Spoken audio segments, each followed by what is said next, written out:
News update కోసం channel ను subscribe చేయండి. పక్కనే ఉండే బెల్ సింబల్ ను క్లిక్ చేయడం మర్చిపోకండి. అప్డేట్స్ ని మిస్ అవ్వకండి.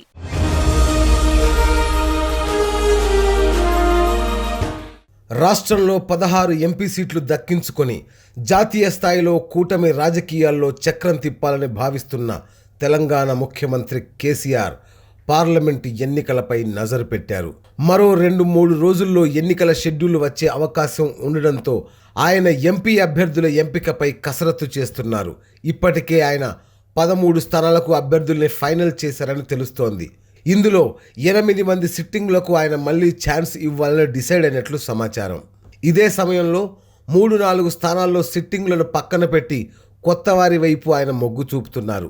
మల్కాజ్గిరి ఎంపీగా పనిచేసిన మల్లారెడ్డి, పెద్దపల్లి ఎంపీగా పనిచేసిన బాల్క సుమన్ ఎమ్మెల్యేలుగా గెలవడంతో ఈ స్థానాల్లోనూ కొత్త అభ్యర్థులను ఫైనల్ చేసే పనిలో కేసీఆర్ ఉన్నారు. ఇక్కడ కేసీఆర్ ఎవరిని ఎంపిక చేసినా సిట్టింగుల బెడద లేదు. అలాగని ఎంపిక అంత సులువేం కాదని తెలుస్తోంది. సిట్టింగ్ ఎంపీల్లో భువనగిరి బూర Narsaiah Goud, Karimnagar Vinod Kumar, Nizamabad Kalvakuntla Kavitha, Medak Kotha Prabhakar Reddy, Zaheerabad BB Patil, Adilabad G Nagesh, Khammam Ponguleti Srinivasa Reddy, Mahabubnagar AP Jithender రెడ్డిలకు మళ్లీ టికెట్లు ఖాయం చేశారని వార్తలొస్తున్నాయి. ఇక వరంగల్ స్థానానికి sitting MP Pasunuri Dayakar ticket గల్లంతే. అక్కడ మంత్రి పదవి దక్కని కడియం శ్రీహరిని బరిలో నిలిపే అవకాశాలున్నాయి. మహబూబాబాద్ ఎంపీ స్థానానికి సీనియర్ ఎమ్మెల్యే రెడ్డి నాయక్ కూతురు మాలోతు కవిత పేరు పరిశీలిస్తున్నారు. రెడ్డి నాయక్కు మంత్రి పదవి కావాలో, కవితకు ఎంపీ పదవి కావాలో డిసైడ్ చేసుకోవాల్సిందిగా వీరికి కేసీఆర్ ఆప్షన్ ఇచ్చినట్లు తెలుస్తోంది. మల్లారెడ్డి ఎమ్మెల్యేగా పోటీ చేయడంతో ఖాళీ అయిన మల్కాజ్గిరి స్థానానికి పోటీ ఎక్కువగా ఉంది. ఇక్కడ నుంచి ఓ వ్యాపారిని బరిలో దింపే అవకాశం ఉంది.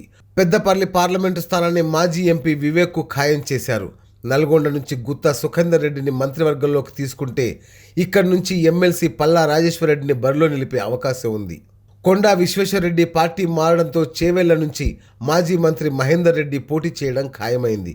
కానీ శాసన మండలి చైర్మన్ స్వామిగౌడ్ కూడా ఈ స్థానాన్ని కేటాయించాల్సిందిగా కోరుతున్నారు. సికింద్రాబాద్ నుంచి బీసీ సామాజిక వర్గం అభ్యర్థిని బరిలో దింపాలనేది కేసీఆర్ ఆలోచన.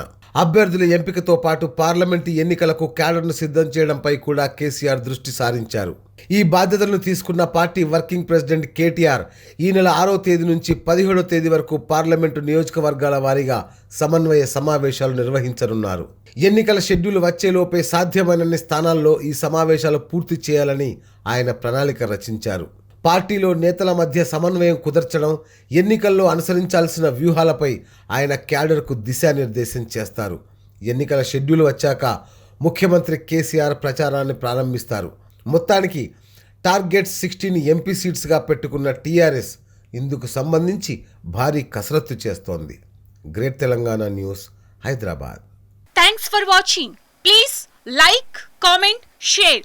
Follow on Facebook, Google+, Twitter, Instagram. For more updates, please subscribe Great Telangana TV.